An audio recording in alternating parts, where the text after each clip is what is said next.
buenos días, amigos de su página educanálisis.com y del maestro en su casa del programa de radio en 1180M Radio Victoria. Les saluda el profesor José Pablo González. En la dirección de cámaras y producción de educanálisis.com, el profesor Daniel Hernández, profesor de la Universidad Americana y el Liceo de Heredia. Estamos en esta mañana 28 de junio del 2012 en compañía del licenciado Rafael Ángel Calderón Fournier, expresidente de la República. Muy buenos días, don Rafael Ángel.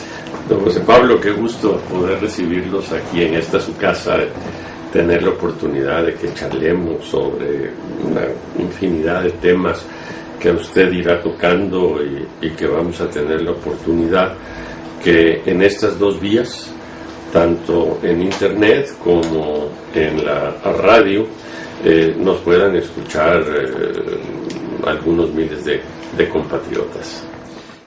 ¿Qué significa portar justamente el apellido Calderón, toda una dinastía en nuestro país, teniendo justamente a su señor padre y su señor abuelo beneméritos de la patria? Bueno, es una gran responsabilidad, sin duda. Siempre me he sentido, desde luego, orgullosísimo del apellido, orgullosísimo de mis antepasados.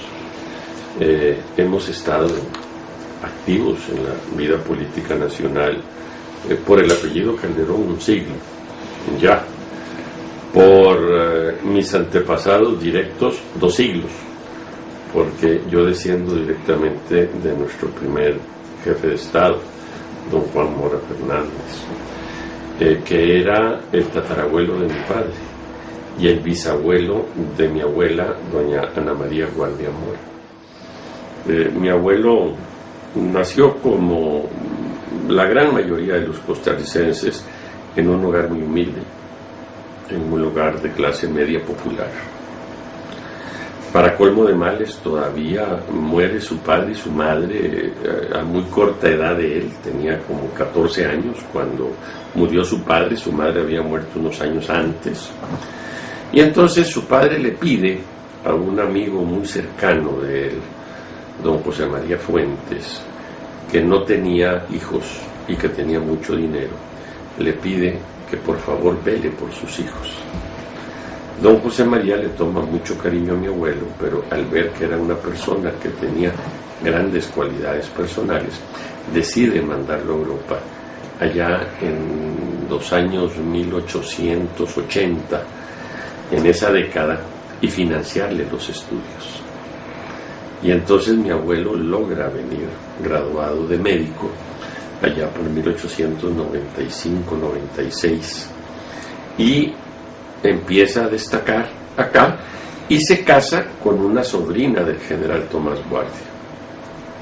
Entonces, ya cuando mi padre nace, cuando mi padre llega a los 20 años con posibilidades de estudiar, ya mi abuelo era un médico que tenía 25 años de ejercer la medicina, que si bien nunca le cobraron, tanto él como mi padre nunca le cobraron a la gente pobre, pues sí le cobraban a la gente rica. Entonces ya la situación de él era una situación cómoda que permitió que mi padre fuese a estudiar también al exterior. Pero si usted no tenía esas condiciones, usted no tenía ninguna posibilidad de estudio superior.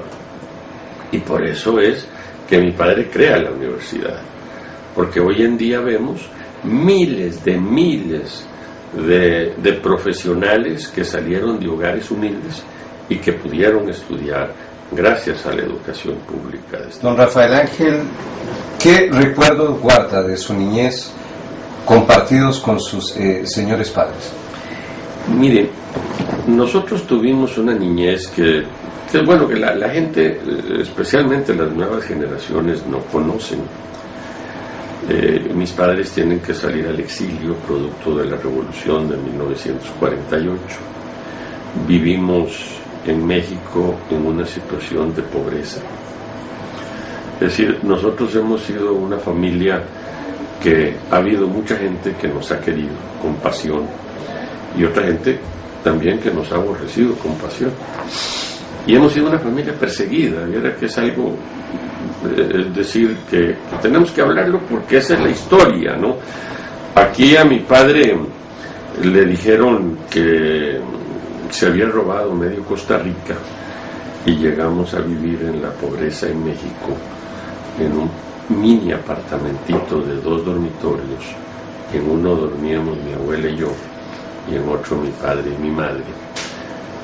Mis padres pagaban en ese tiempo 500 pesos mexicanos de renta, que era más o menos el equivalente como a $40, con muebles, porque no había dinero para comprar muebles. A ese grado era la situación en la que pasamos varios años. Pero pese a vivir en la pobreza, vivimos felices, porque había una gran unidad familiar, había cariño, había amor, había fe y confianza en el Señor, y todo eso nos hacía vivir con alegría.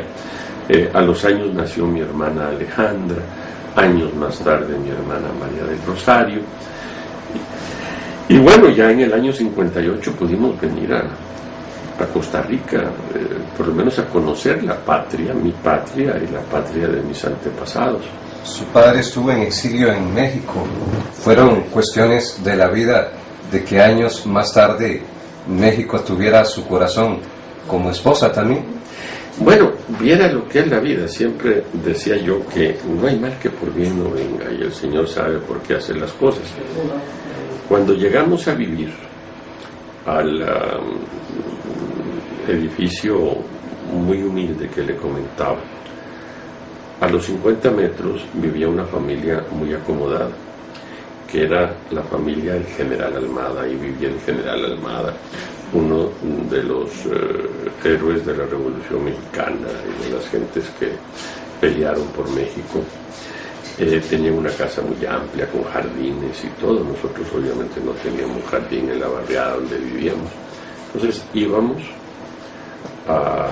yo a jugar donde el general, porque había un nieto de la edad mía, y poquitos años después nace doña Gloria ahí.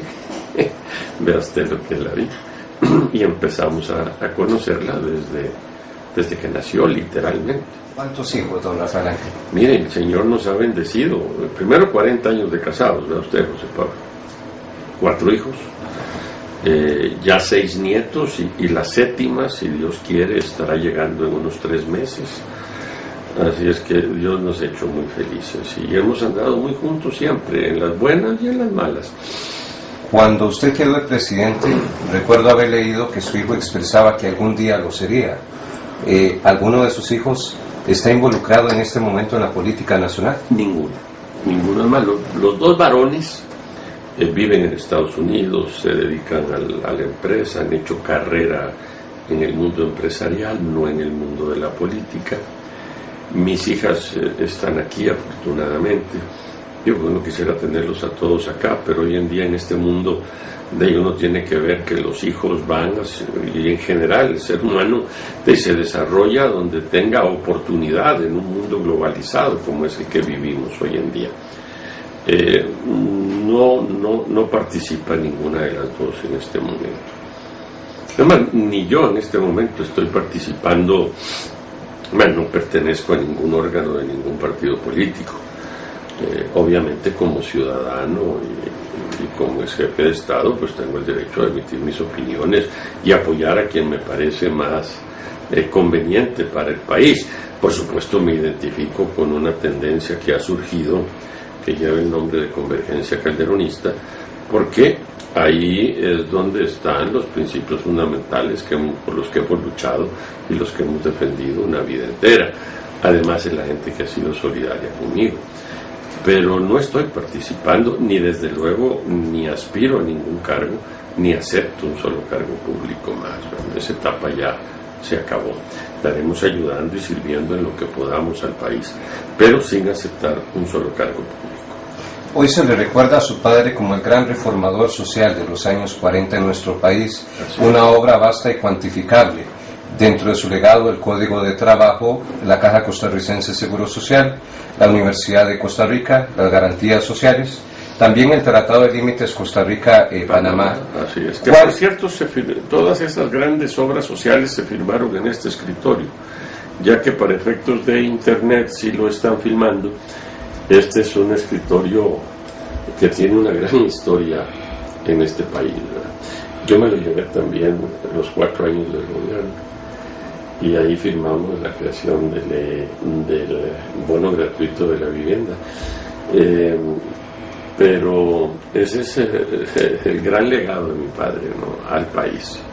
¿Cómo ha recordado usted ese pacto que se forma gobierno, Partido Comunista, Iglesia Católica, algo casi imaginario para cualquier país del mundo, pero en Costa Rica sí se pudo llevar a cabo gracias a su señor padre? Bueno, se llevó a cabo una unión del Partido Comunista, de la Iglesia Católica y del Partido Social Cristiano que dirigía mi padre, en base a unas ideas muy concretas, que era la gran reforma social, pero en el mundo había alianzas similares en ese momento. Recordemos que estamos hablando de la Segunda Guerra Mundial. Mi padre le toca gobernar durante la Segunda Guerra Mundial. Y ahí se une la Rusia de Stalin con Churchill en Gran Bretaña, con Roosevelt en los Estados Unidos. Entonces hay una unión también, nada menos que del mundo capitalista occidental con el mundo comunista. ¿Para qué? Para combatir un mal mayor. ¿Quién era ese mal mayor? Hitler y Mussolini, que querían someter al mundo a sus dictaduras. En este caso se unen para combatir la pobreza que vivía nuestro pueblo y para luchar precisamente por los sectores desposeídos. ¿Sería posible que el doctor Calderón Guardia, la fundación de la Universidad de Costa Rica, sería justamente para, aparte de formar grandes profesionales en nuestro país, después de tantos años de haber cerrado la Universidad de Santo Tomás, que él retoma eso, será para también no mandar a los hijos de los costarricenses a Europa, una Europa que se está enfrentando en ese momento, que está enferma, que está ensangrentada y que están entre sus vecinos matándose? Yo diría que fundamentalmente está, y fue una de las grandes obras de él, de que hubiese la universidad aquí, para que el hijo del obrero y el hijo del campesino tuviera opción de educación superior.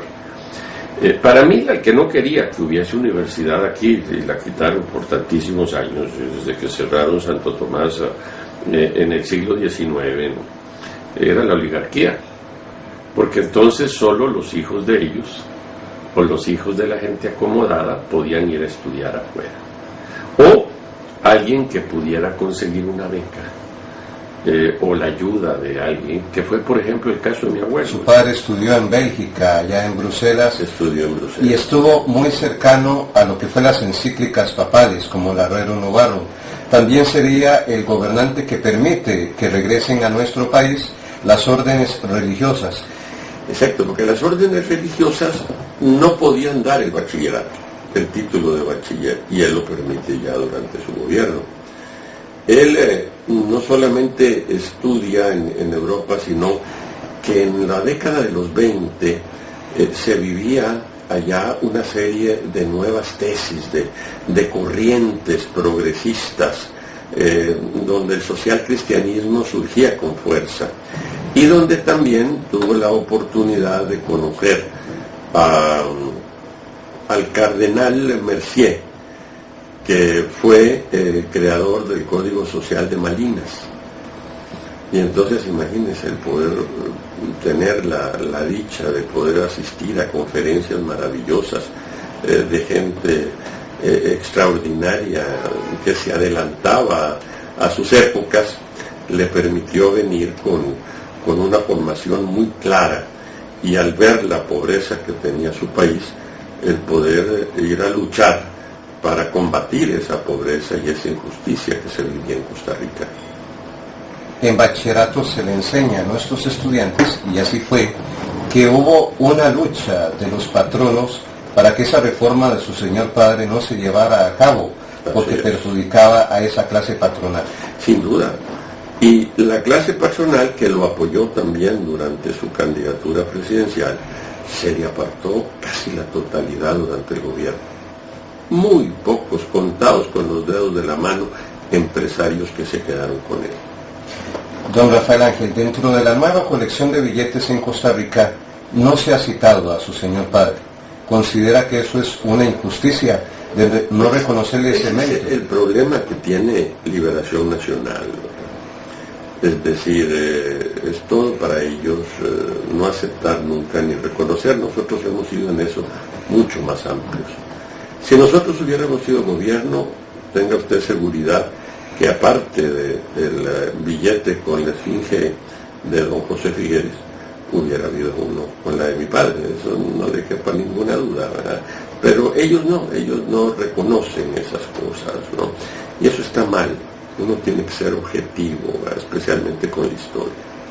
¿Llegó a conocer su señor padre su deseo por llegar a alcanzar la presidencia de la República 50 años después de haber ejercido su padre? No, él me vio ya empezando a participar como joven en la juventud del partido.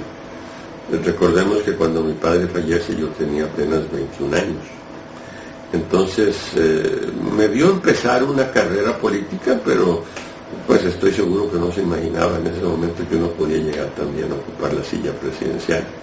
Ni mucho menos se hubiera imaginado que me tocó también vivir una persecución durísima. No tan dura como la de él, pero sí, porque la de él fueron 10 años de exilio terribles, ¿verdad? La mía fueron 7 años de persecución. Y bueno, hoy en día existe un sistema interamericano de derechos humanos, una corte interamericana, y ya el caso está ahí para que el día de mañana queden las cosas claras para la historia. Entiendo que cuando muere su señor padre, uno de los deseos es que fuera velado en la iglesia Santa Teresita. ¿Fue así? Bueno, no lo pidió expresamente, pero fue el deseo de mi madre y nuestro, y además estábamos seguros que eso le hubiera agradado a que él lo hubiese querido, pero nunca nos lo habló. Y dicen, no sé, hace poco que visité el cementerio general, quienes lo administran, que el funeral más acompañado dentro de tantos expresidentes que están ahí enterrados en ese cementerio fue el de su señor padre. Yo creo que no ha habido un igual en el país. Es decir, yo me acuerdo venir, porque a pie fuimos desde la iglesia Santa Teresita hasta el cementerio. Y me acuerdo haber visto, por ejemplo, desde el alto de Cuesta de Moras, toda la avenida central llena. Y después cuando llegamos al hospital de niños a doblar hacia la cuesta para llegar al cementerio general, bueno, todo eso lleno también, una cosa realmente impresionante. Tal vez lo único más grande que yo he visto fue la llegada de mi padre del exilio en el año 58. Eso fue lo más grande que hemos podido ver en la historia, ¿no? Era un Paseo Colón lleno de bote en bote. Que por cierto, y siempre lo repito, está el odio de la nación contra los Calderón. Que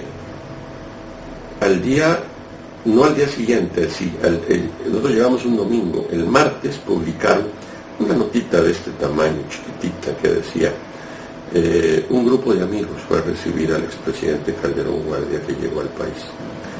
Recuerdo que entonces amigos de él, la gente que organizó el desfile, que organizó el recibimiento, mandaron a publicar 2 páginas gigantescas en el periódico, donde se veían miles de personas, y pusieron entre comillas, este es un aspecto del grupo de amigos que va a recibir al expresidente Calderón Guardia, la manifestación más grande de la historia de Costa Rica, y la nación publicó un grupo de amigos. ¿Se le sigue reconociendo a su padre ese legado o ha quedado un poco olvidado a través de los últimos años? No, yo creo que más bien conforme pasa el tiempo, más se consolida la posición de él en el corazón y en el agradecimiento de nuestro pueblo. A mí me tocó, como gobernante, curiosamente al cumplir los 50 años, como bien usted lo señala, me tocó entonces los 50 años de la universidad, los 50 años del Código de Trabajo, los 50 años de las garantías sociales, los 50 años de la Caja. Y claro, aprovechamos para hacer un trabajo importante para que el pueblo se diera cuenta. Y bueno, logramos hacer los monumentos, ¿verdad? Que yo creo que son uno de los monumentos después tal vez del Parque Nacional, el más lindo que se ha hecho en el país. Rafael Ángel, dentro de bachillerato se analiza un punto que es justamente el pacto Calderón-Figueres en su mandato. Brevemente a los estudiantes que nos están escuchando y observando, ¿en qué consistió ese pacto? Bueno, fue un acuerdo nacional que la gente denominó pacto durante el gobierno de don José María Figueres. Él se sintió muy agobiado en el año 95. Me parece que él tuvo un año lleno de muchos errores, que afortunadamente corrigió hacia adelante.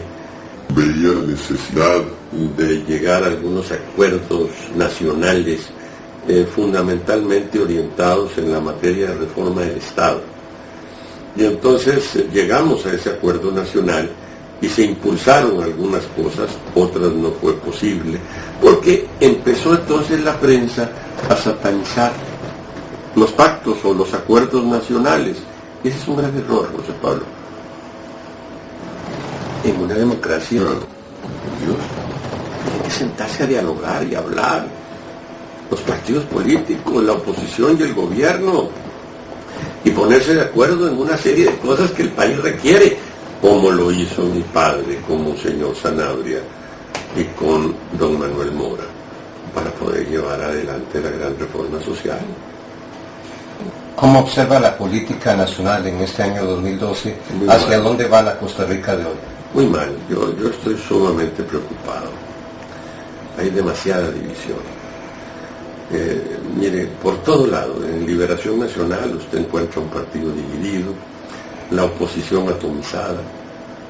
Si la pobre doña Laura tiene una situación dificilísima de manejar, es decir, su partido dividido por un lado, no tiene mayoría en el Congreso, enfrente tiene una cantidad de partidos que a su vez están bastante divididos entre sí. Eso me parece que no le conviene a una democracia. Dios quisiera que, por un lado, Liberación se fortaleciera como agrupación sólida, por otro lado, que de la oposición surgiera una alianza y sus líderes supieran llegar a unirse para formar una agrupación grande y fuerte que lograra crear un balance de poder y que el pueblo pudiera escoger realmente entre dos opciones, progresistas ambas, serias ambas, porque de no ser así, alguien va a surgir, como surgió en Venezuela alguien, ¿no? Mire, los pueblos a veces se encuentran desesperados y votan por quien les parezca. De pronto aparece alguien ahí que es un buen orador y que tiene carisma, y cuando nos damos cuenta no sabemos ni quién nos gobierna. Vean, en el Paraguay terminaron eligiendo al obispo. El obispo fue el presidente, que precisamente en estos días lo acaba de destituir el Congreso. Pero llegaron a elegir al obispo. En Venezuela ya sabemos lo que pasó cuando acabaron con los dos partidos tradicionales. Ve a Bolivia la situación que tiene, eligieron al líder cocalero. O sea, en los pueblos puede pasar cualquier cosa y nosotros no estamos exentos de eso. Creo que si la oposición no se une, debiera unirse la unidad con el PAC, con el movimiento libertario, ir a una convención y que el pueblo escoja el candidato y que vayan los tres partidos con un solo candidato. Es la única alternativa que tienen frente a Liberación Nacional. Don Rafael Ángel, ¿queda algo por lograr aún en la vida de don Rafael Ángel Calderón Fournier? Bueno, para mí hay algo fundamental, José Pablo. Yo estoy entregado a esta lucha internacional, a demostrarle al país que yo fui víctima de una vergonzosa persecución política a la que se prestaron una serie de personas dentro del Poder Judicial y que desgraciadamente llevaron al final, si bien no a lo que los enemigos querían, pero no a un fallo jurídico, sino al final solamente una magistrada de los 5 que vieron el caso tuvo la firmeza y la valentía de decir: eso es una mala idea, está nulo. Y el voto de ella fue por anular absolutamente todo. Yo estoy pidiendo ante la Corte Interamericana de Derechos Humanos la anulación de ese fallo, para dejar las cosas claras para la historia. Eso me va a dar también mucho mayor fuerza nacional para poder ayudar el día de mañana a consolidar una oposición. No con Rafael Ángel Calderón de candidato, ya esa etapa, como le digo, pasó, ya no es mi momento, fue cuando tenía toda la energía y toda la fuerza para llevar adelante, gracias a Dios, un buen gobierno por el país, pero creo tener mucha experiencia y creo que puedo aportar esa experiencia al país para ayudar, ojalá, a que volvamos a enrumbarnos con dos grandes agrupaciones políticas. Su buen amigo don Miguel Ángel también pasó por una situación similar. Y sigue pasando, porque todavía tiene pendiente su causa de apelaciones y probablemente de recursos de casación posteriores. Y bueno, juntos pasamos momentos muy difíciles en la cárcel, ¿verdad? Tenemos, por cierto, José Pablo, y aquí le voy a enseñar una primicia. Hay un libro que ha escrito mi esposa y parte yo, que se llama Sin Derecho a la Ley. Este es ya la mitad, esta es la mitad del libro que nos lo ha pasado la diagramadora. Está ahorita en este formato, pero pasará a ser en este tamaño, ¿no?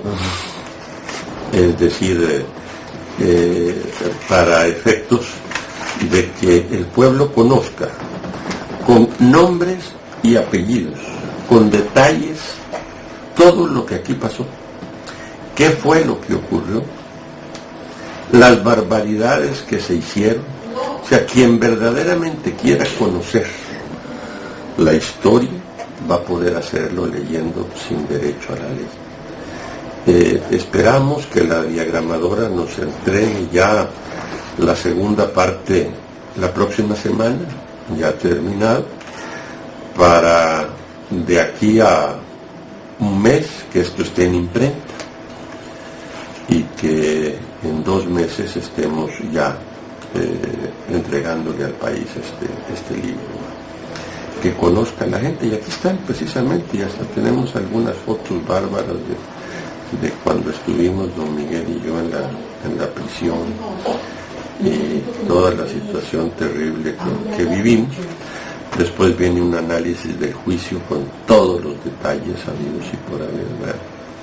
Hay cosas, por ejemplo, que la gente no sabe. Es decir, yo tuve un pequeño cáncer que me tenían que operar y no dejaban que fuera tranquilamente en una patrulla resguardado cuando estaba yo en arresto domiciliario ya al hospital, sino que querían llevarme de nuevo en perrera y que la gente del helicóptero estuviera dentro y toda la cosa. El médico se negó y entonces montamos un quirófano aquí en casa. Aquí hay unas fotos donde me están operando. Mi esposa fue la enfermera y las lámparas de mi hija Gloria, que es fotoperiodista, fueron las que se usaron de lámparas para que pudiera ver bien el doctor. Bueno, aquí contamos, le digo, todos los detalles, todo lo que aquí sucedió. ¿Fue tratado justamente cuando estuvo en prisión por parte de las autoridades judiciales o fue objeto de burla? No, yo diría que las autoridades del centro penal fueron muy especiales, especialmente su director. Lo que pasa es que él recibía órdenes, la que no se portó nada bien fue la ministra, que más bien nos hizo cosas. Nosotros estábamos claros de que había que cumplir con los reglamentos y que teníamos que someternos a los reglamentos de todo privado de libertad, pero fueron más allá todavía la forma como nos trató el gobierno de Abel Pacheco. Don Rafael Ángel, este se llama un espacio educanálisis.com y El Maestro en su casa, ambos espacios muy dirigidos al Estado docente en Costa Rica. ¿Qué mensaje le da a esos profesores de estudios sociales y educación cívica que nos están escuchando y observando, y a esos estudiantes, sobre todo de bachillerato, que le están escuchando en este momento? Mire, fundamentalmente, como la responsabilidad de un profesor es informarse adecuadamente antes de hablar. es fundamental.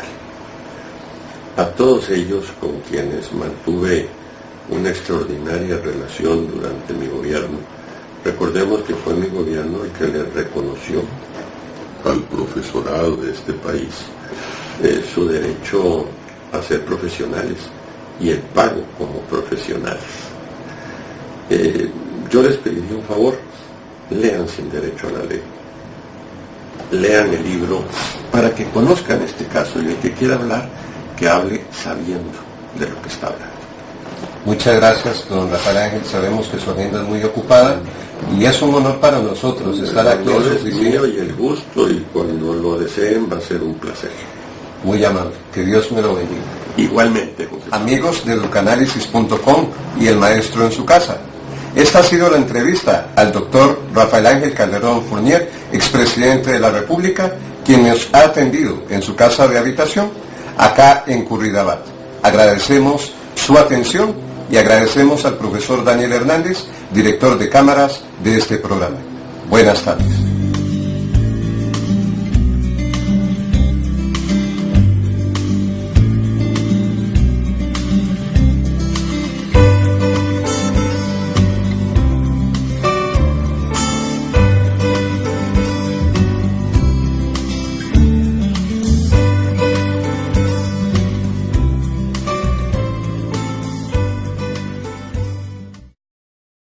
Empieza a destacar acá y se casa con una sobrina del general Tomás Guardia.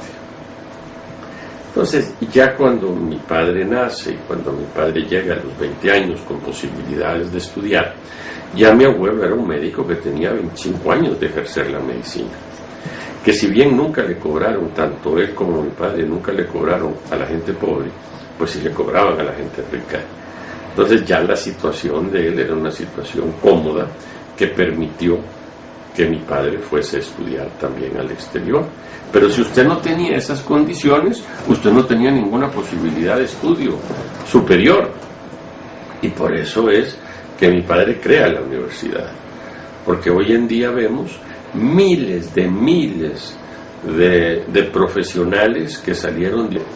Me he sentido, desde luego, orgullosísimo del apellido, orgullosísimo de mis antepasados.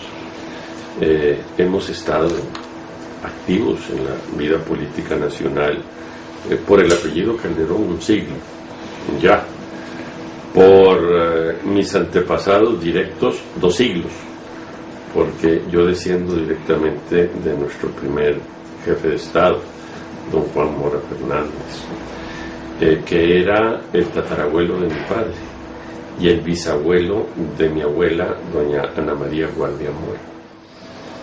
Mi abuelo nació, como la gran mayoría de los costarricenses, en un hogar muy humilde, en un hogar de clase media popular.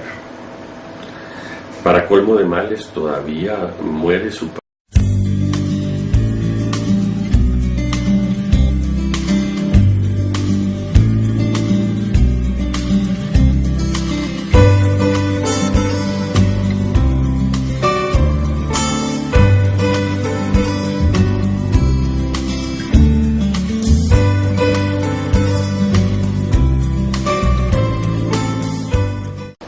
Muy buenos días, amigos de su página educanálisis.com y del maestro en su casa del programa de radio en 1180M Radio Victoria. Les saluda el profesor José Pablo González. En la dirección de cámaras y producción de educanálisis.com, el profesor Daniel Hernández, profesor de la Universidad Americana y el Liceo de Heredia. Estamos en esta mañana 28 de junio del 2012 en compañía del licenciado Rafael. Y su madre, a muy corta edad de él, tenía como 14 años cuando murió su padre. Su madre había muerto unos años antes. Y entonces su padre le pide a un amigo muy cercano de él, don José María Fuentes, que no tenía hijos y que tenía mucho dinero, le pide que por favor vele por sus hijos. Don José María le toma mucho cariño a mi abuelo, pero al ver que era una persona que tenía grandes cualidades personales, decide mandarlo a Europa. Allá en los años 1880, en esa década, y financiarle los estudios. Y entonces mi abuelo logra venir graduado de médico allá por 1895-96 y Ángel Calderón Fournier, expresidente de la República. Muy buenos días, don Rafael Ángel. Don José Pablo, qué gusto poder recibirlos aquí en esta su casa, tener la oportunidad de que charlemos sobre una infinidad de temas que usted irá tocando y que vamos a tener la oportunidad que en estas dos vías, tanto en internet como en la radio, nos puedan escuchar algunos miles de compatriotas. ¿Qué significa portar justamente el apellido Calderón, toda una dinastía en nuestro país, teniendo justamente a su señor padre y su señor abuelo beneméritos de la patria? Bueno, es una gran responsabilidad, sin duda. Siempre